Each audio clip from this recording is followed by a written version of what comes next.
À Saint-Nazaire, les paquebots se suivent et se ressemblent. Ce qui ne change pas aussi, c'est l'engouement des habitants. À chaque fois, ils sont des milliers à se presser pour admirer le dernier fleuron des chantiers de l'Atlantique. Et à chaque fois, le même émerveillement. On est vraiment bluffés. Moi, il y a très longtemps que je n'ai pas visité de paquebot, il y a peut-être 15-20 ans.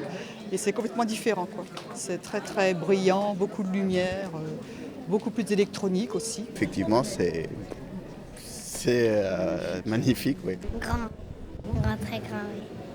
Et gros surtout. C'est ce qu'on disait en rentrant, le poids que ça fait et que ça puisse tenir sur l'eau et que ça...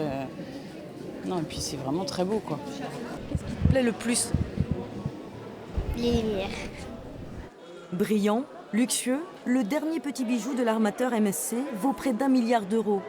Clou du spectacle, cette galerie de près de 100 mètres de long et son plafond constitué d'écrans LED.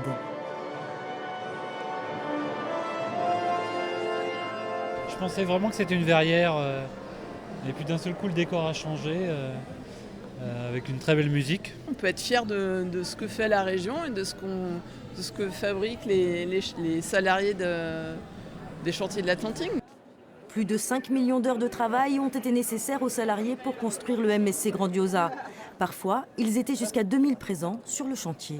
Dans l'atelier, c'est que de la ferraille, donc quand on voit après avec la finition, tout l'armement, le niveau de qualité de finition qui est dessus, c'est complètement autre chose, quoi. C'est la vue qu'on a sur l'extérieur, en fait, moi, que je trouve le plus extraordinaire. C'est un peu démesuré, oui, effectivement. Ça sort un peu de l'ordinaire et de la vie quotidienne. C'est inaccessible, donc voilà, c'est ça qui est amusant. Mais pour une fois dans notre vie, de voir ça, c'est rigolo. Qui sait, en 2018, le nombre de croisiéristes a augmenté de 5%, ce qui représente 27 millions de passagers dans le monde.